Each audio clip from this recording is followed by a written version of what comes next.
de compromís, que és més un deute contret cap a totes les persones que han fet possible l'arribada de compromís als diferents governs i les institucions.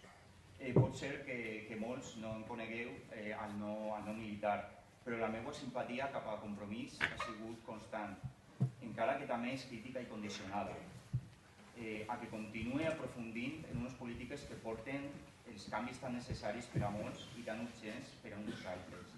El temps se'ns acaba i no es podem permetre que ningú es quede pel camí.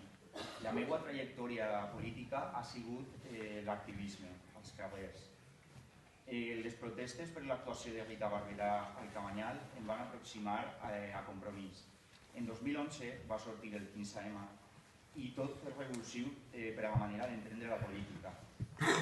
Em vaig unir al clam que anhelava una millor i més participativa democràcia. La meva escola política van ser les reunions i les assemblees, com la de Montolivet, del meu barri, i em vaig adonar que la solució més eficaç és la que reuneix un major consens, que moltes vegades és necessari escoltar, empatitzar, posar-se en la pell de l'altre i tindre la generositat suficient com per a cedir per arribar a postures més àmplies.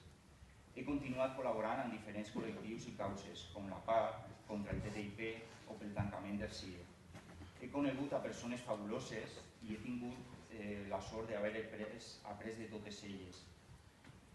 He sigut conscient del que pot incomodar el sistema aquesta lluita, en una repressió que no hauria de quedar normalitzada, ja que vol posar-nos la mordassa per a que no reaccionem i que no es contagi la indignació. Respecte al futur, m'agradaria treballar per una ciutat més amable i habitable, amb més oportunitats per a totes les persones, sobretot per a la gent jove. Crec que fa falta transformar l'actual política institucional per a convertir-la en un instrument més participatiu i transparent, amb l'apoderament ciutadà. En l'àmbit local, faria falta continuar fomentant la implicació veïnal en la presa de decisions, amb consultes ciutadanes, pressupostos participatius i la facilitació d'eines per aconseguir-los. També crec en la importància del municipalisme enfront del centralisme de l'Estat per a resistir a les seues polítiques lesives, sense descartar la desobediència enfront de lleis clarament injustes.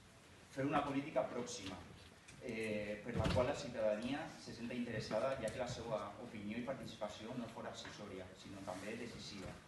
Per a finalitzar, recordar una súplica que no deixa d'escoltar als carrers, que és la unitat de les forces d'esquerres, una unitat necessària per a conformar un dic de contenció enfront de les polítiques neoliberals i de l'auge de l'ultradreta.